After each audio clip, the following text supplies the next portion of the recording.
Hello students, आज हम लेके आए हैं force between two parallel wires carrying currents.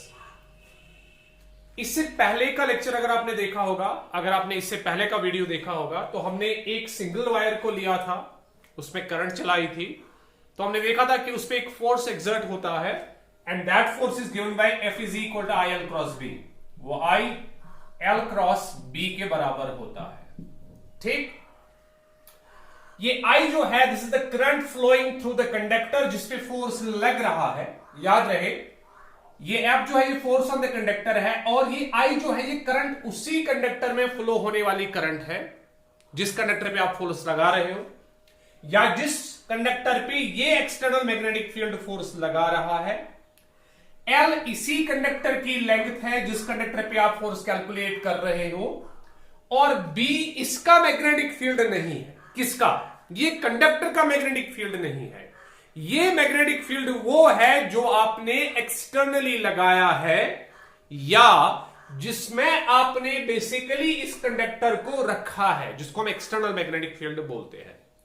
तो F कंडक्टर पे फोर्स है, I कंडक्टर में करंट पास हो रही है इसी कंडक्टर में, L लेंथ ऑफ कंडक्टर है और B इस कंडक्टर का मैग्नेटिक फील्ड नहीं है, ये एक्सटर्नल मैग्नेटिक फील्ड है जिसमें आपने इस कंडक्टर को रखा है। अब देखो, आज के लेक्चर में हमारे पास एक ही वायर नहीं है, हम आज दो वायर्स लेंगे और इन दो वायर्स में हम दो केसेस डिस्कस करेंगे।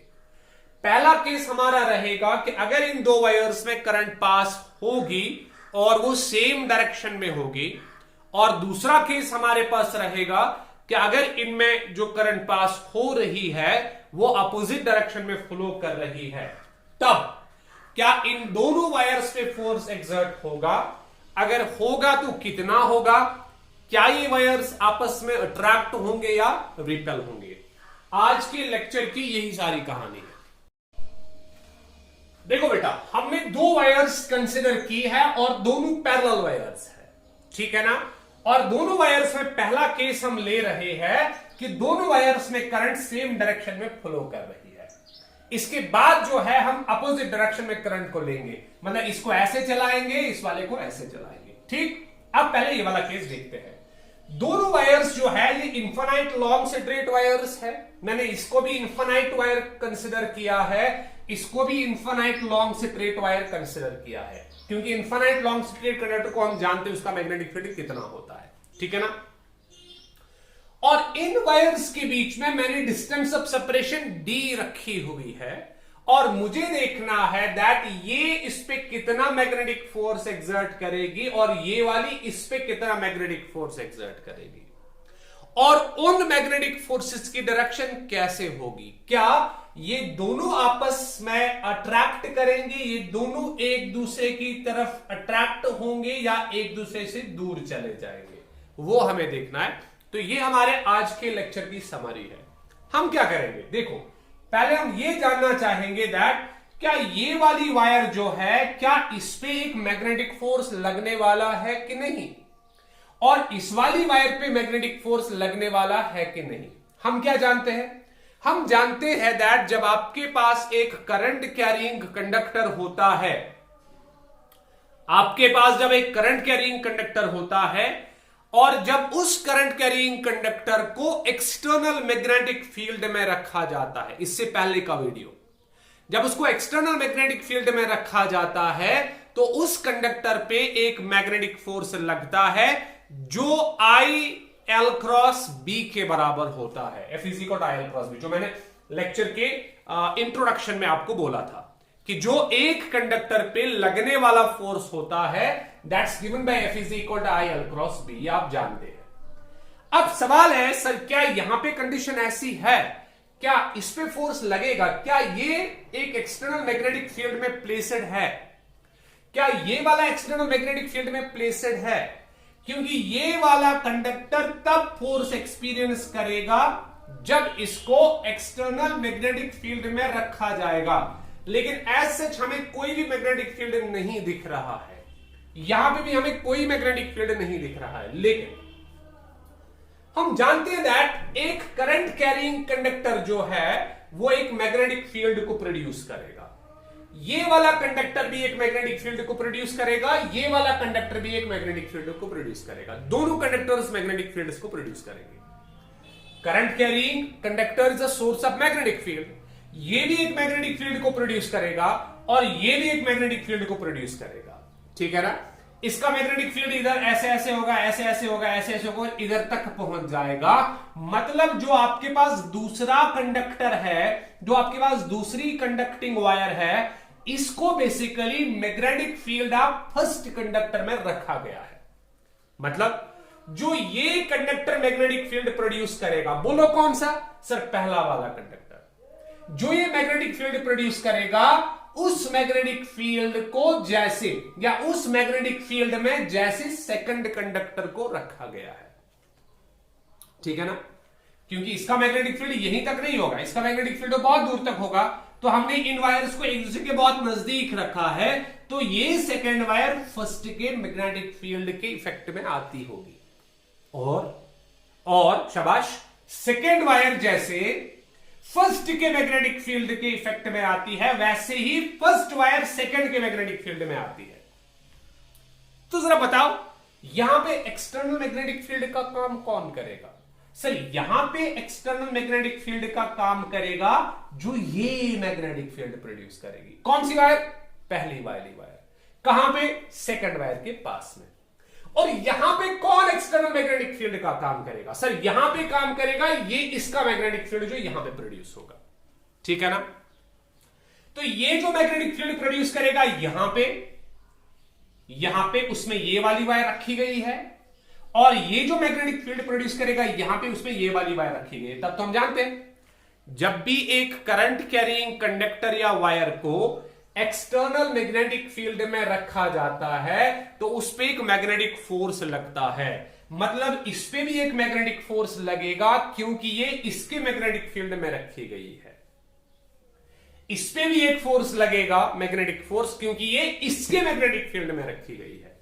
अब हमें दो चीजें चाहिए कि ये जिस मैग्नेटिक फील्ड में रखी गई है उसका मैग्नीट्यूड कितना होगा और उसकी डायरेक्शन कितनी होगी। मतलब हमें देखना है ये इनफाइनाइट लॉन्ग स्ट्रेट वायर कितना मैग्नेटिक फील्ड यहां प्रोड्यूस करेगी और उसकी डायरेक्शन कहां से होगी। दोनों चीजें हम जानते हैं। देखो, स्ट्रेट वायर जब हम पढ़ते थे तो स्ट्रेट वायर का मैग्नेटिक फील्ड जो है that is given by B is equal to mu naught I by 2πx। ये इनफाइनाइटली लॉन्ग स्ट्रेट वायर का कॉन्सेप्ट है कि इनफाइनाइटली लॉन्ग स्ट्रेट वायर जो मैग्नेटिक फील्ड प्रोड्यूस करती है उसका वैल्यू इतना होता है। B is equal to mu naught I by 2πx।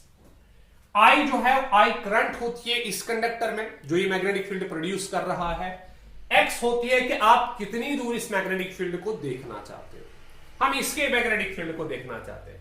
अगर हम इसके मैग्नेटिक फील्ड को यहां देखना चाहते हैं तब हम इस B को क्या लिखेंगे बेटा? हम इसको B1 लिखेंगे। Magnetic field produced by the first conductor. कहां पे? सेकंड कंडक्टर के पास में।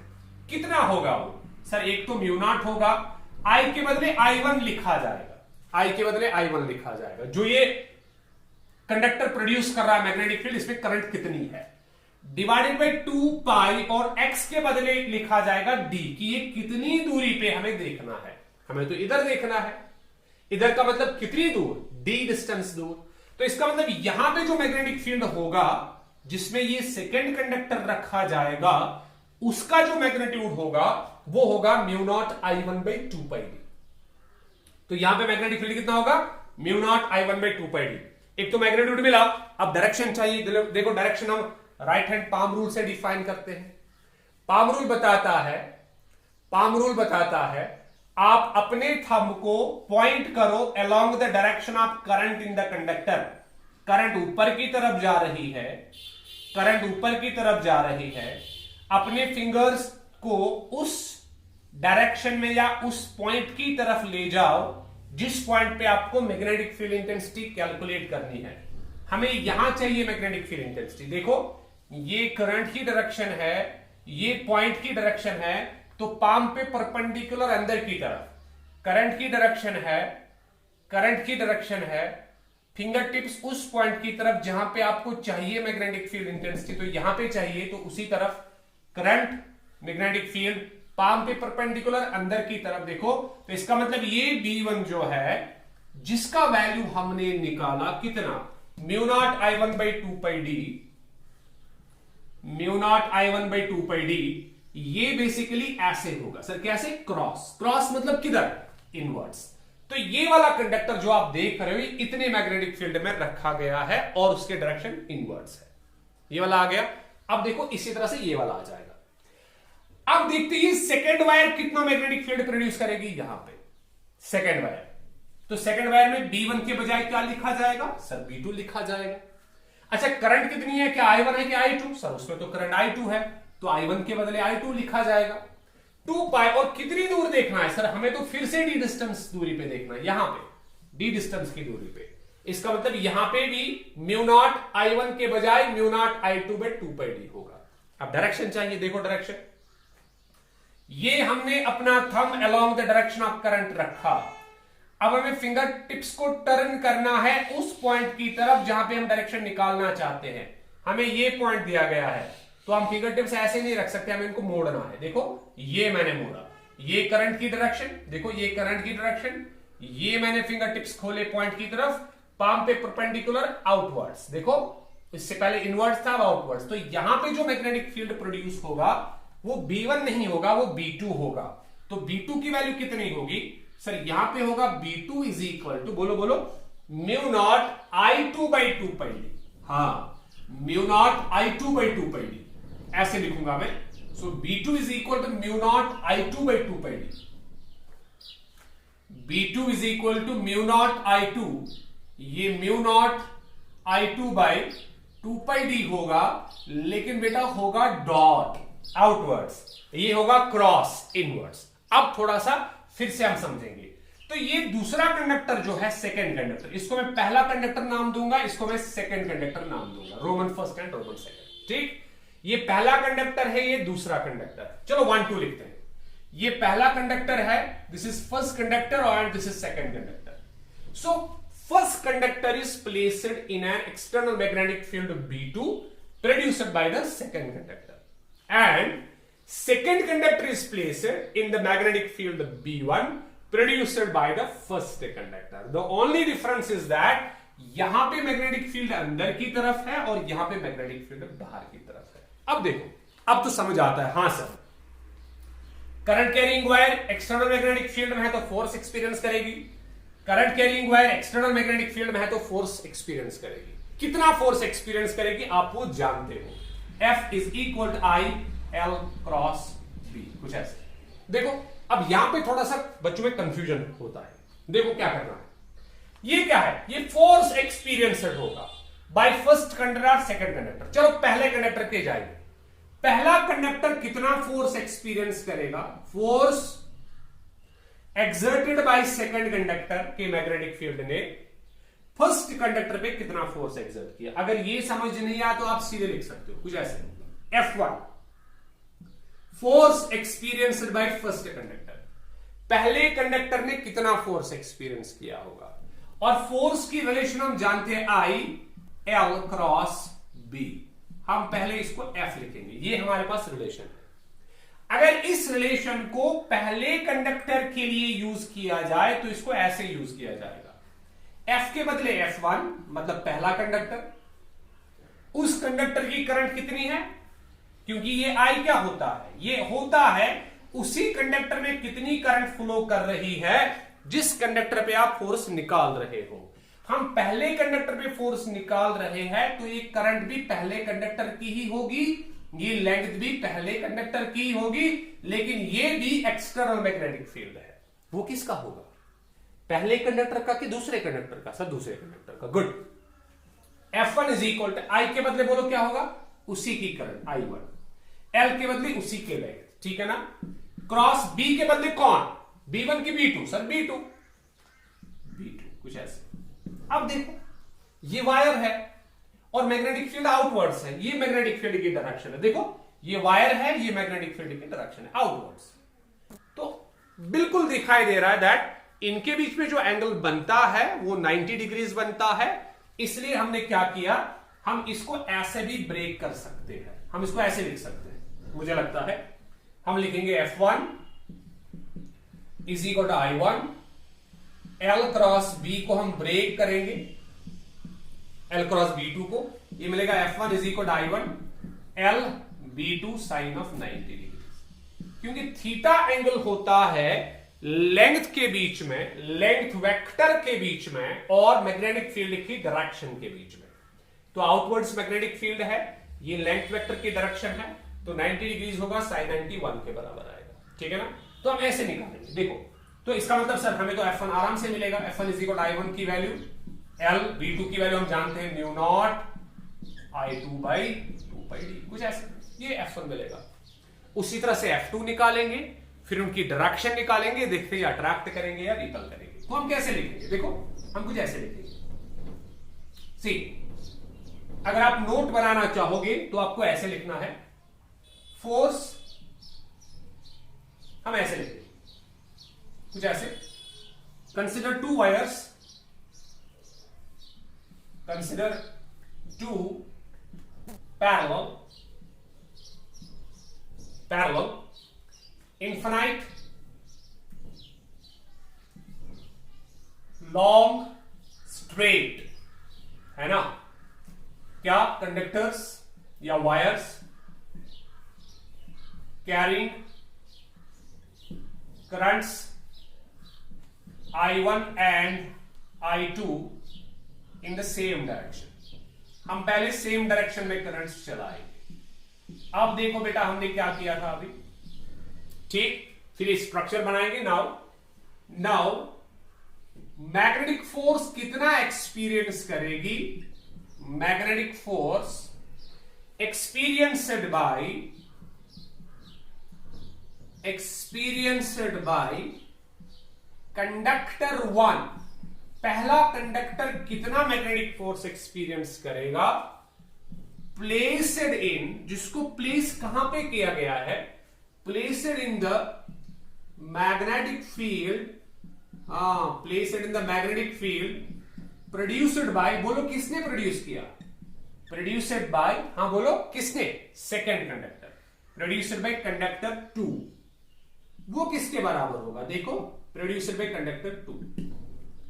So now magnetic force experienced by conductor 1, ये conductor 1 कितना magnetic force experience करेगा जिसको प्लेस किया गया है in the magnetic field produced by conductor 2 is given by, देखो ये किसके बराबर हम लिखेंगे? is given by F1, हम इसको नाम देंगे F1 is equal to vector formula लेंगे, I1 उसी की करंट जो मैं भी सिखा रहा था, उसी की लेंथ क्रॉस दूसरे का मैग्नेटिक फील्ड, ये कुछ ऐसे। ठीक है ना, क्या हम इसको ऐसे भी लिख सकते हैं? Implies F1 can be written as I1 L B2 sine of 90 degrees, क्योंकि आप जानते हो दैट ये एंगल 90 डिग्रीज के बराबर है। ठीक है, L और B2 के बीच में एंगल 90 डिग्रीज है, which further implies F1 can be written as F1 is equal to I1, this is I1, then L B2 की वैल्यू को सब्स्टिट्यूट करो बेटा, mu naught I2 by 2 pi D, mu naught I2 by 2 pi D into हो गया 1। Sir कौन सा 1? ये sign 91 के बराबर है। ठीक है ना, तो बिकॉज साइन 90 इज 1, तो अगर आप प्रॉपरली लिखोगे हमें मिलेगा F1 is equal to mu naught, sir ये म्यू नॉट हो गया, फिर मैं I1 लिखूंगा, सर ये I1 आ गया, ये I2 आ जाएगा, ये I2 भी आ गया, ये L भी न्यूमरेटर में है और डिवाइड बाई 2 पाई डी लिखा जाएगा। मगर सर एक प्रॉब्लम है, क्या?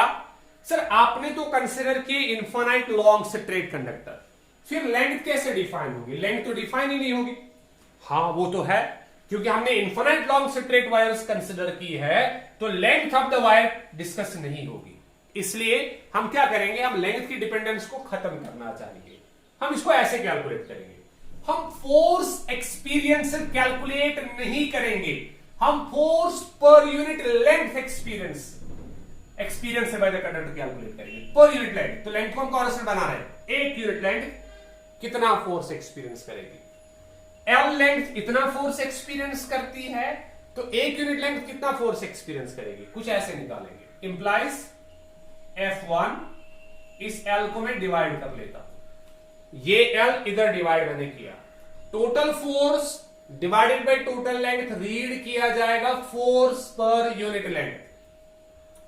कितना मैग्नेटिक फोर्स एक यूनिट लेंथ एक्सपीरियंस करेगी। इसका मतलब यह है कि आपने अगर यूनिट कंसिडर किया है सेंटीमीटर, तो 1 सेंटीमीटर लेंथ जो है वो कितना फोर्स एक्सपीरियंस करेगी, या अगर आपने मीटर कंसिडर किया है तो 1 मीटर लेंथ कितना फोर्स एक्सपीरियंस करेगी, वही हम बेसिकली कैलकुलेट कर रहे हैं।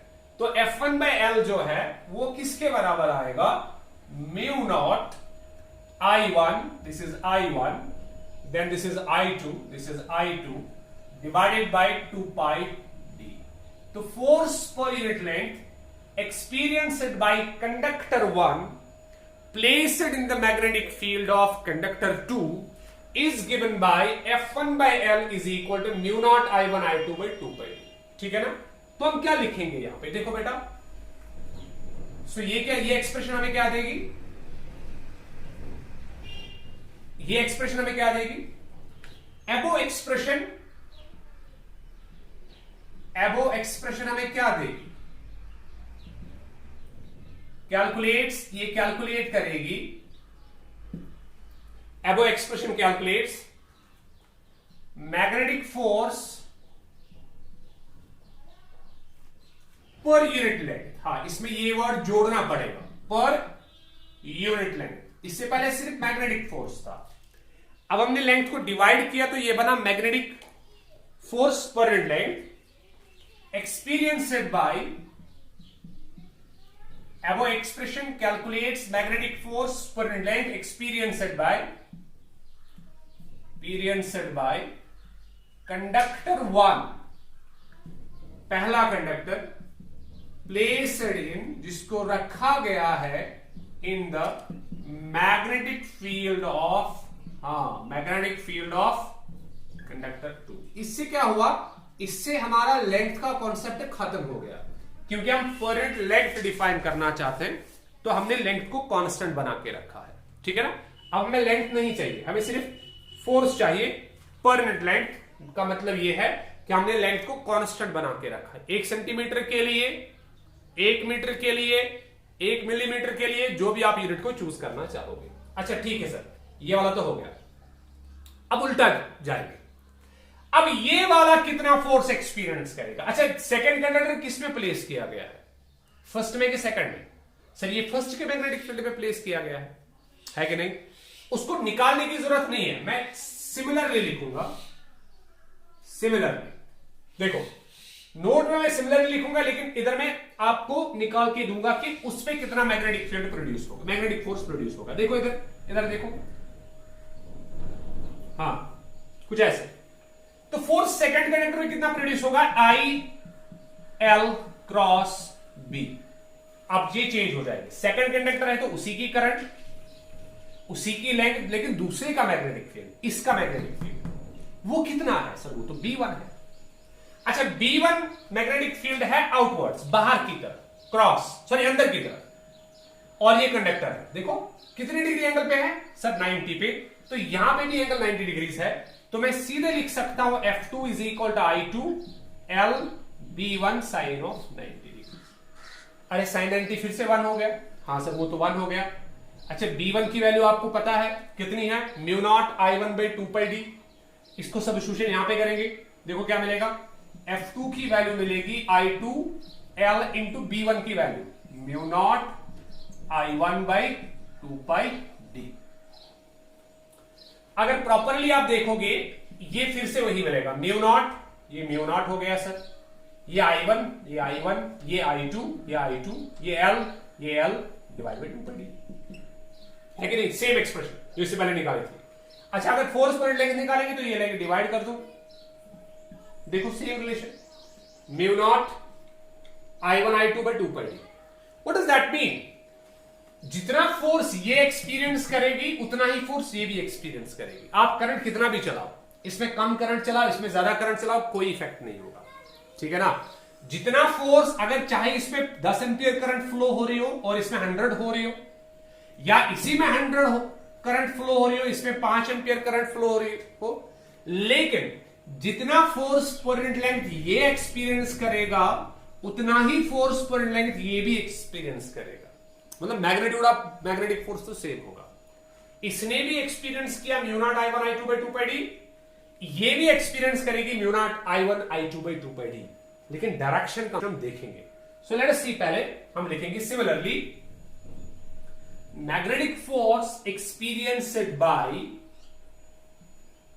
मैग्नेटिक फोर्स एक्सपीरियंस्ड बाय, कौन एक्सपीरियंस कौन करेगा? Experienced by second conductor, conductor 2, जिसको किस में प्लेस किया गया है? प्लेस्ड इन, बोलो, प्लेस्ड इन कंडक्टर 1, जिसको कंडक्टर 1 में प्लेस किया गया है, इज गिवन बाय, देखो वो किसके बराबर होगा बेटा? इज गिवन बाय, देखो कैसे, is given bye F2 by L। वहां पे क्या था? F1 by L, यहां पे क्या आएगा? F2 by L is equal to, बाकी चीजें सेम रहेगी, mu naught I1 I2 divided by 2 pi d। अब डायरेक्शन हम यहां पे दिखाए, ठीक। अब देखो डायरेक्शंस पाम रूल से। डायरेक्शन आपने जो इससे पहले का वीडियो है अगर आपने देखा होगा तो पाम रूल से हमने उसकी डायरेक्शन भी निकाली थी। पाम रूल बताता है कि ये फिंगर टिप्स आप मैग्नेटिक फील्ड की डायरेक्शन में लेके जाओ, ये अपना थंब करंट की डायरेक्शन में, पाम पे परपेंडिकुलर आपको डायरेक्शन ऑफ मैग्नेटिक फोर्स देगी। फिंगर टिप्स मैग्नेटिक फील्ड की डायरेक्शन में, अपना थंब करंट की डायरेक्शन में, पाम पे परपेंडिकुलर आपको क्या देगा? Direction of magnetic force. जरा देखो इस पे देखते हैं।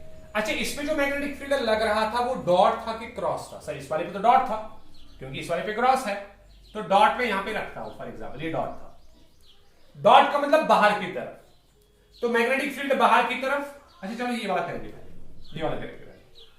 मैग्नेटिक फील्ड अंदर की तरफ, सर क्रॉस अंदर की तरफ। ये देखो मेरे फिंगर टिप्स अंदर की तरफ, मैग्नेटिक फील्ड अंदर की तरफ है। करंट ऊपर की तरफ, सर करंट ऊपर की तरफ। देखो ये मैग्नेटिक फील्ड अंदर की तरफ, करंट ऊपर की तरफ, पाम पे परपेंडिकुलर इधर, तो इधर डायरेक्शन होगी, इधर। तो ये जो फोर्स एक्सपीरियंस करेगा कौन सा वाला? सेकंड वाला कंडक्टर। किसकी वजह से? इसके मैग्नेटिक फील्ड की वजह से ये इसको इधर खींचेगा, कुछ ऐसे। ये हमारे पास F2 की डायरेक्शन होगी, F2 की डायरेक्शन, ठीक है ना। अब देखो इसका जो मैग्नेटिक फील्ड था वो डॉट था, मतलब बाहर की तरफ। चलो बाहर की तरफ लेके आते हैं। ये सर मेरे फिंगर टिप्स बाहर की तरफ, ये सर हमारा थंब ऊपर की तरफ, तो इधर पाम पे परपेंडिकुलर, मतलब ये वाला इधर आएगा। ये F1 है और ये F2 है। अब जरा देखो, अच्छा F2 पे फोर्स ऐसे लग रहा है, मतलब ये वाला कंडक्टर इधर जाना चाहता है, ये वाला कंडक्टर इधर जाना चाहता है। क्या इसका मतलब ये है कि ये कंडक्टर्स कुछ ऐसे मूव करेंगे? हाँ सर ये तो ऐसे मूव करेंगे, मतलब ये एक दूसरे की तरफ मूव कर रहे हैं या away from each other? Sir ये तो टुवर्ड्स ईच अदर मूव कर रहे हैं। उसका मतलब अट्रैक्शन है कि रिपल्शन है? सर उसका मतलब तो अट्रैक्शन है। मतलब ये दोनों कंडक्टर्स जो है, अगर आप इनको पैरेलल टू ईच अदर रखोगे और इनमें करंट पास करोगे, तब इन दोनों कंडक्टर्स के साथ में कुछ ऐसा होगा कि ये दोनों कंडक्टर्स एक दूसरे के साथ क्या हो जाएंगे? अट्रैक्ट हो जाएंगे। अब सर हमारे पास पोल्स पे तारे बंधी होती है, ठीक है ना, वो थोड़ी आपस में अट्रैक्ट हो जाती है। हाँ, बेसिकली इनमें जो फोर्स होता है, अगर करंट वेरी लार्ज होगी तब फोर्स बढ़ जाता है, क्योंकि आप देख सकते हो फोर्स करंट पे डिपेंड करता है और डिस्टेंस ऑफ सेपरेशन पे डिपेंड करता है। अगर इन वायर्स को आप एक दूसरे के बहुत नजदीक रखोगे तो फोर्स बढ़ जाएगा और आपको शायद अट्रैक्शन दिख जाए, शायद। अगर आप बहुत ज्यादा करंट इनमें पास कराओगे तब शायद आपको करंट दिख जाए, लेकिन ऑर्डिनरी कंडीशंस में इनमें इतनी करंट पास होती है और इतनी डिस्टेंस ऑफ सेपरेशन होती है, फोर्स तो इनमें लगता है, प्रोड्यूस होता है, लेकिन उसका मैग्नीट्यूड इतना कम होता है दैट वो इनको मोशन नहीं दे पाता। ये वायर्स उसकी वजह से मूव नहीं कर पाते, दैट्स व्हाई हम नहीं देख पाते।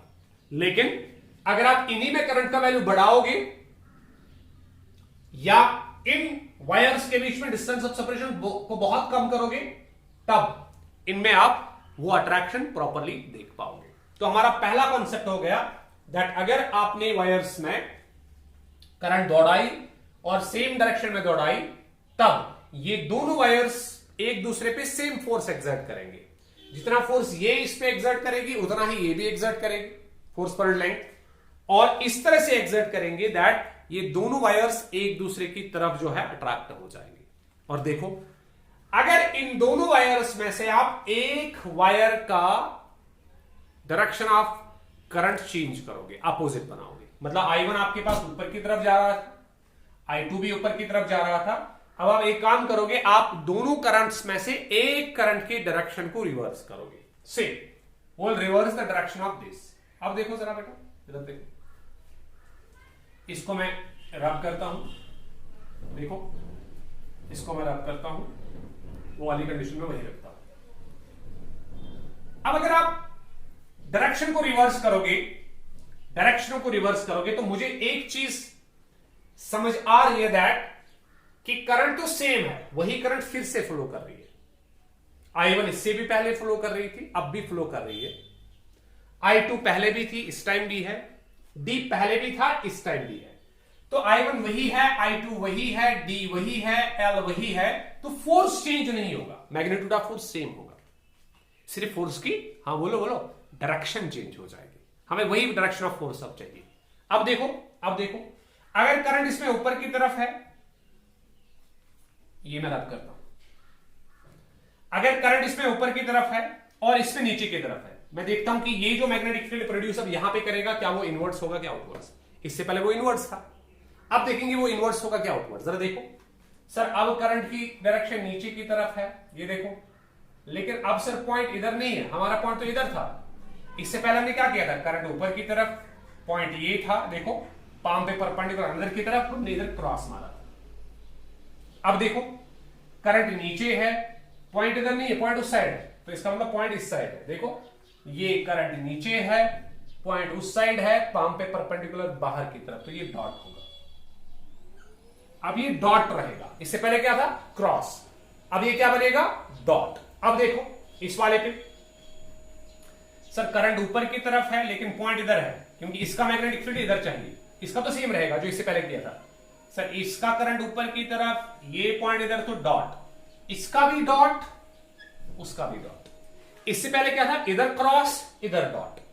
अब दोनों जगह पे क्या है, डॉट इधर भी, डॉट इधर भी, तो सिर्फ फोर्स की या मैग्नेटिक फील्ड की डायरेक्शन चेंज हो गई, बाकी मैग्नीट्यूड तो सेम रहेगा। जितना फोर्स ये इस पे एक्सर्ट करेगा उतना ही फोर्स ये भी इस पे एक्सर्ट करेगा, लेकिन अब देखना होगा क्या ये फिर से एक दूसरे को अट्रैक्ट कर पाएंगे या नहीं, या ये एक दूसरे को रिपेल करेंगे। देखो, अब देखो बेटा, चलो इस वाले को मैं रब करता हूं, अब डायरेक्शन चेंज हो जाएगी। चलो इसकी डायरेक्शन लेते हैं। जो ये फोर्स एक्सपीरियंस करेगी, ये वाली वायर जो फोर्स एक्सपीरियंस करेगी वो कहां को जाएगा, और जो ये वाली वायर फोर्स एक्सपीरियंस करेगी वो कहां को जाएगी।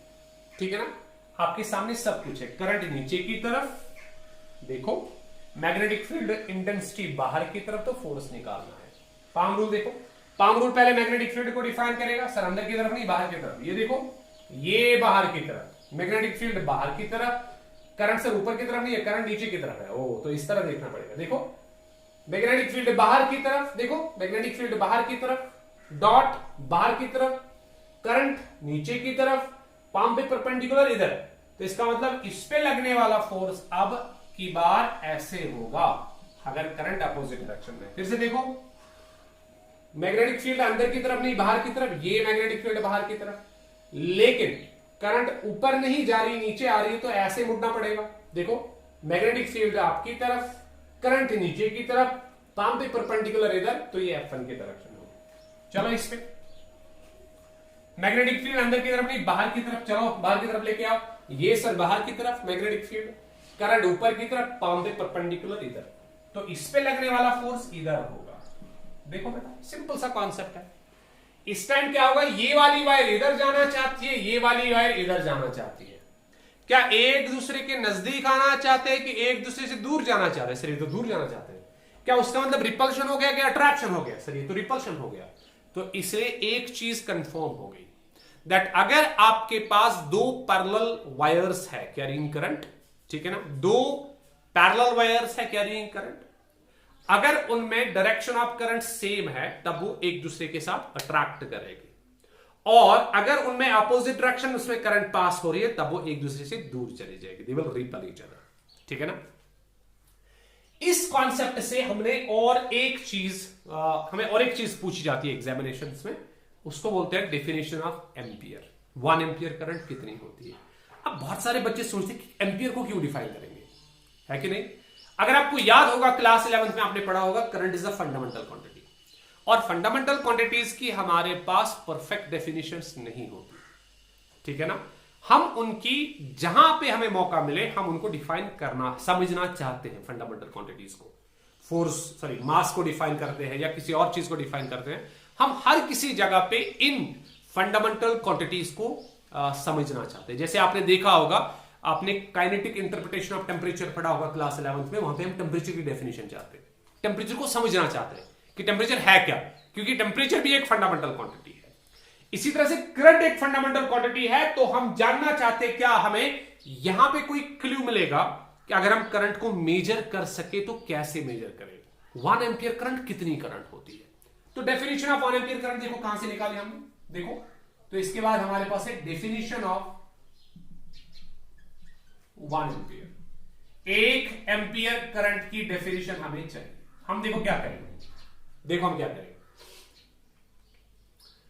हम एज्यूम करेंगे, अगर हम ऐसे करेंगे, इफ एज्यूम कर रहे हैं अगर इन दोनों वायर्स में हमें करंट को 1 एम्पियर बनाना है, हम बोलते हैं कि ये करंट यहां पे 1 एम्पियर बननी चाहिए।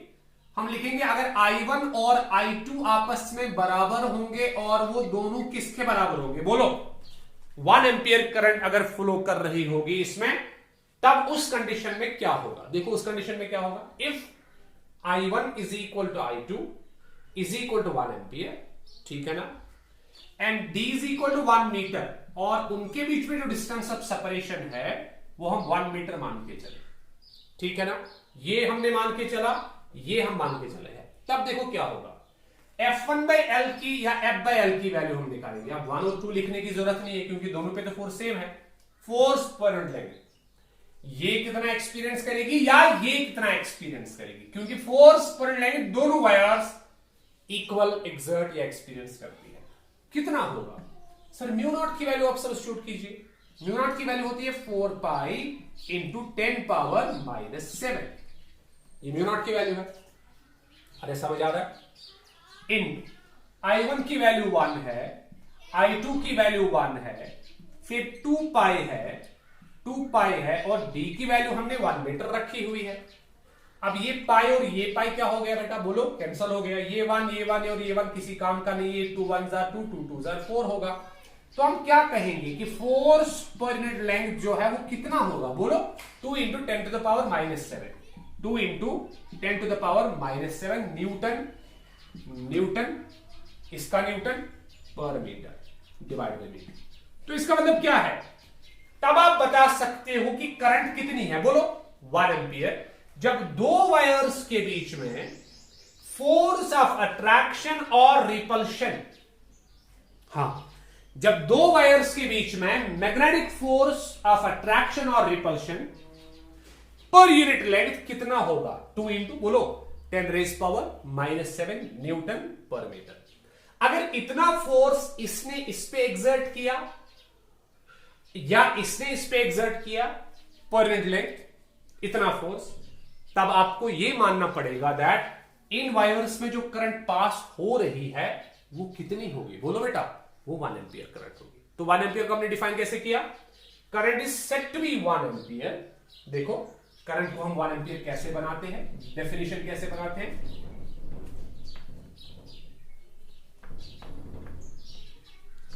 देखो current is set to be 1 ampere, या ऐसे लिखेंगे 1 ampere current, 1 ampere current is that value of current, ये करंट का वो वैल्यू होगा that value of current which when flows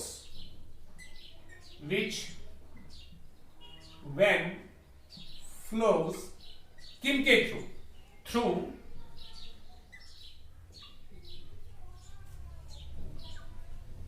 to parallel wires, दो पैरेलल वायर्स के बीच में, टू पैरेलल वायर्स कितनी दूरी पे रखेंगे? Held at 1 metre separation, 1 metre separation, experiences, ये एक्सपीरियंस करेंगे, experiences a force per unit length equal to कितना?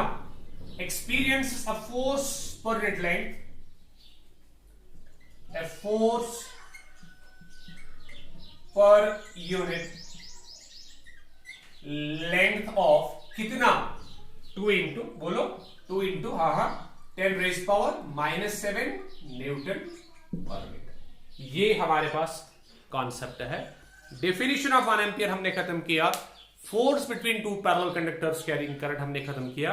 इसके बाद जो हमारा लेक्चर है वो कॉइल पे होगा। हम कॉइल पे अब टॉर्क एक्सपीरियंस कराना चाहते हैं, उसके बाद हम इसके इन दोनों क्वेश्चंस के न्यूमेरिकल्स पे जाएंगे। Thank you.